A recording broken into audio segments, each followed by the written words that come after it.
Kita jumpa lagi nak di pelajaran kita selanjutnya, yaitu tentang siklus Krebs ya. Jadi pada materi mengenai siklus Krebs ini kita harus bahas dulu mengenai dekarboksilasi oksidatif dan kemudian memasuki tahapan siklus Krebs. Nah, di sini ada pun sebagai kata dari Krebs itu karena Hans Adolf Krebs ya. Jadi beliau adalah seorang dokter dan biokimiawan berkewarganegaraan Jerman dan Inggris.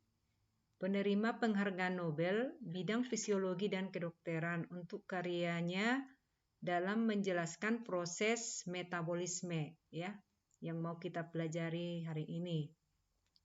Nah, dilahirkan di Jerman pada tanggal 25 Agustus 1900 dan beliau meninggal 22 November 1981 di Oxford, Inggris.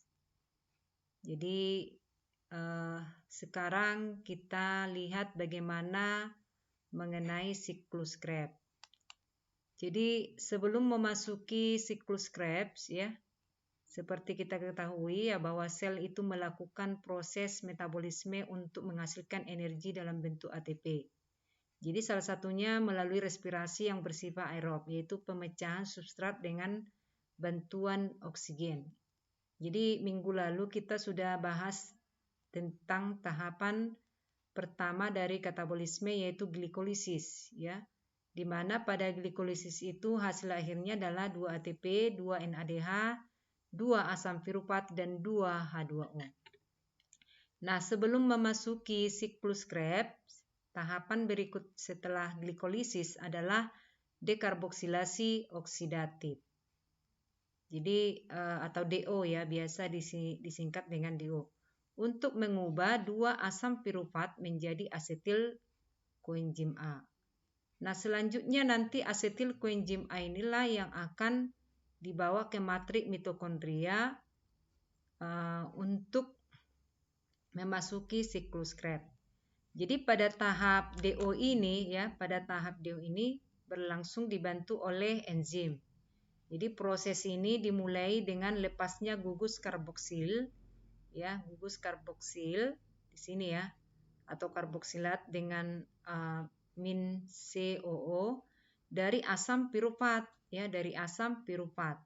Tadi asam piruvat ini berasal dari hasil glikolisis ya. Jadi dia berasal dari hasil glikolisis.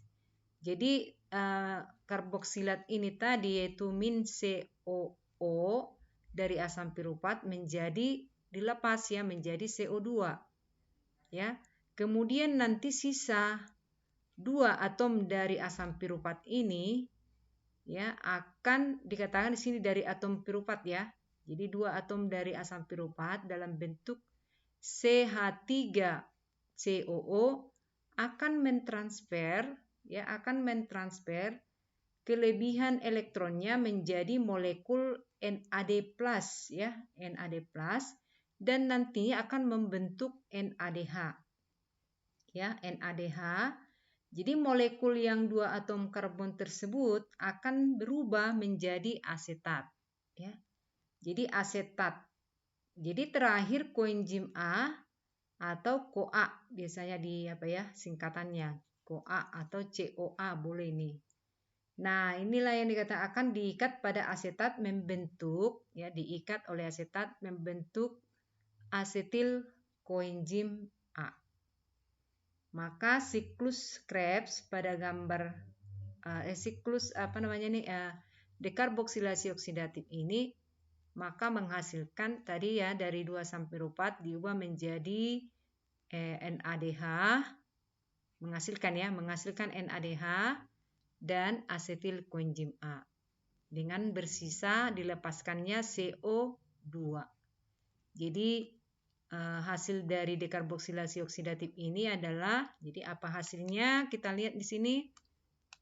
Nah, asetil koenzim A dengan 2 NADH dan 2 CO2. Jadi di sini ini adalah merupakan energi baku yang belum siap pakai ya dalam bentuk NADH ya. Sementara asetil koenzim A ini nanti merupakan substrat yang akan memasuki siklus Krebs dan 2 CO2 akan dilepaskan. Maka disinilah yang dikatakan berlanjutnya siklus ini yaitu memasuki siklus Krebs, ya. Nah, seperti kita lihat di sini bahwa siklus Krebs ini mengubah asetil koenzim A menjadi energi tubuh dan karbon dioksida sebagai produk sampingannya. Nah, di sini bahwa siklus Krebs ini kita lihat di sini ada sampai 8 tahapan, ya. Ada 8 tahapan dan ini semua dibantu oleh setiap tahapan itu dibantu oleh enzim. Nah, di sini nanti pada siklus ini akan dihasilkan ATP, NADH, FADH2 dan CO2 sebagai bahan buangan. Jadi tahapan-tahapan dalam proses ini akan membentuk lingkaran, ya, seperti gambar yang kita lihat. Bahwa siklus itu dimulai dengan asetil koenzim A berikatan dengan oksaloasetat, ya. Jadi berkaitan dengan oksaloasetat membentuk sitrat. Nah, di sini, ya, membentuk sitrat. Nah, supaya lebih paham, coba kita lihat lagi, ya, di sini bagaimana ikatan yang pertama, ya, ini.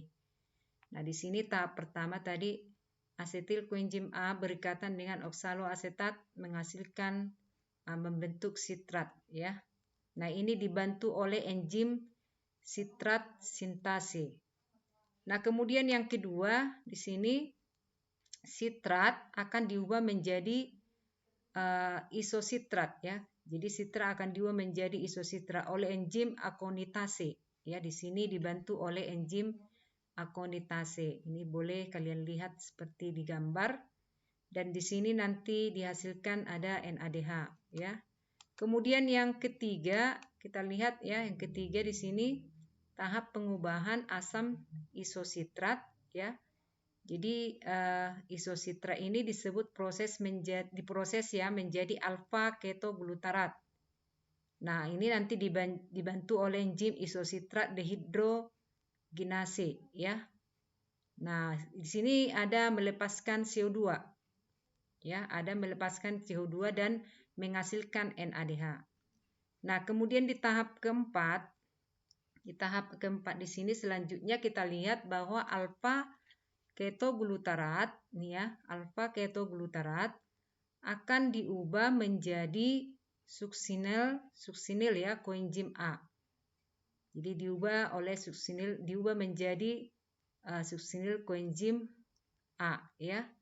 Nah, di sini enzim alfa ketoglutarat dehidrogenase sebagai membantu, ya, reaksi tersebut untuk melepaskan CO2, ya, untuk melepaskan CO2 dan menghasilkan NADH, ya, dan menghasilkan NADH. Nah, suksinil yang berikutnya kelima kita lihat bahwa suksinil di sini koenzim diproses menjadi suksinat, ya, tadi, ya, nih. Maka suksinil ini menjadi suksinat, ya. Itu nanti akan menghasilkan suksinat dengan kita lihat di sini ada diproses, ya. Prosesnya itu dibantu oleh enzim suksinil koenzim A sintetase, ya. Sintetase ini yang membantu, ya. Nah, di sini nanti proses menghasilkan ada GTP, ya. Guanin trifosfat. Jadi ada GTP, ya, GTP yang kemudian nanti dapat diubah ini menjadi ATP. Nah, inilah dia menjadi energi yang dibutuhkan, ya, dalam bentuk ATP. Nah, setelah itu suksinat ini, ya, suksinat dari proses sebelumnya, ya, kita lihat di sini suksinat ini dari proses sebelumnya diubah menjadi fumarat, ya.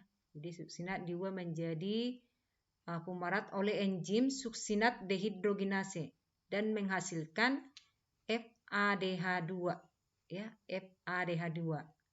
Nah, kemudian fumarat di sini ya, fumarat diubah lagi menjadi malat.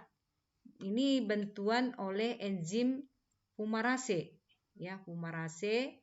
Jadi malat kemudian diproses menjadi oksaloasetat, ya, di sini oksaloasetat oleh enzim malat dehidrogenase. Jadi proses ini menghasilkan NADH, ya. Jadi kalau kita lihat dari sini, satu molekul asetil koenzim A yang diproses dalam siklus Krebs dapat menghasilkan 1 ATP, 3 NADH, dan 1 FADH2 dan 2 CO2. Tapi karena satu molekul glukosa dapat dipecah menjadi 2 asetil koenzim A, maka nanti satu molekul glukosa ini menghasilkan 2 ATP, 6 NADH, 2 FADH2 dan 4 CO2. Nah, lewat siklus Krebs inilah yang dikatakan molekul NADH dan FADH2 nantinya akan memasuki proses transfer elektron, ya, untuk menghasilkan ATP. Nah, itu dia. Jadi kita lihat apa hasil akhir dari siklus Krebs. Jadi hasil akhirnya adalah ada 2 ATP tadi, ya, ditambah dengan ada 6 NADH dan 2 FADH, ya. Jadi ada 2 FADH tambah dengan 4 CO2. Nah, di sini ada 2 FADH, ya. Oke, sampai di sini dulu, ya, pelajaran kita tentang siklus Krebs. Sekian dan terima kasih.